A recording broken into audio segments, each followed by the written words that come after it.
Imagine one country, one language, one culture, but today it exists as two completely different nations. ये कहानी है north Korea और south Korea की, और कैसे एक ही कंट्री दो हिस्सों में बट गई। 20th सेंचुरी से पहले पूरा कोरियन पेनिनसुला एक ही नेशन था। हजारों सालों तक लोग एक साथ रहते थे, सेम ट्रेडिशंस, सेम कल्चर और सेम आइडेंटिटी के साथ। लेकिन सब कुछ चेंज हो गया 1910 में। इसी साल जापान ने कोरिया पर कब्जा कर लिया और शुरू हुआ 35 इयर्स का कॉलोनियल रूल। इस दौरान कोरियन कल्चर को दबाया गया, रिसोर्सेज का एक्सप्लॉयटेशन हुआ और बहुत से लोगों को जबरदस्ती लेबर करना पड़ा। फिर आया 1945, जब वर्ल्ड वॉर 2 खत्म हुआ और जापान हार गया, तब कोरिया फाइनली आजाद हुआ। लेकिन यह आजादी ज्यादा देर तक नहीं रही। दो पावरफुल कंट्रीज कोरिया में एंटर हो गए। नॉर्थ साइड में सोवियत यूनियन ने कंट्रोल ले लिया और साउथ साइड में यूनाइटेड स्टेट्स ने। सिचुएशन को मैनेज करने के लिए एक लाइन ड्रॉ की गई जिसे कहते हैं 38th पैरेलल।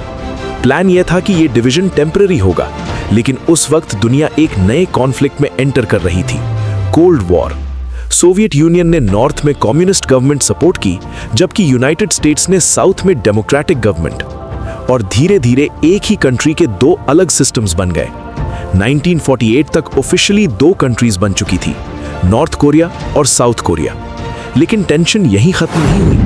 1950 में नॉर्थ कोरिया ने साउथ पर अटैक कर दिया और शुरू हुआ खतरनाक कोरियन वॉर। ये वॉर 3 साल तक चला। इसमें दुनिया के कई देशों के सोल्जर्स शामिल हुए, शहर तबाह हो गए और लाखों लोगों की जान चली गई। आखिरकार 1953 में फाइटिंग रुक गई, लेकिन सिर्फ सीज फायर हुआ।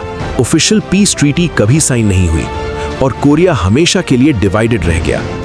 आज दोनों कंट्रीज में जमीन आसमान का डिफरेंस है। नॉर्थ कोरिया दुनिया के सबसे आइसोलेटेड और स्ट्रिक्ट कंट्रीज में से एक है, जबकि साउथ कोरिया दुनिया की सबसे एडवांस्ड इकोनॉमीज में से एक बन चुका है, टेक्नोलॉजी, एंटरटेनमेंट और ग्लोबल कल्चर में लीडिंग। लेकिन आज भी कई फैमिलीज ऐसी हैं जो बॉर्डर के दोनों साइड्स पर अलग हो चुकी हैं, और टेक्निकली नॉर्थ कोरिया और साउथ कोरिया आज भी ऑफिशियली वॉर में ही है। एक लाइन जो 1945 में ड्रॉ की गई थी, आज भी पूरी दुनिया की पॉलिटिक्स और हिस्ट्री को शेप कर रही है। एक देश, दो सिस्टम्स और एक डिवीजन जो हिस्ट्री में हमेशा याद रखा जाएगा।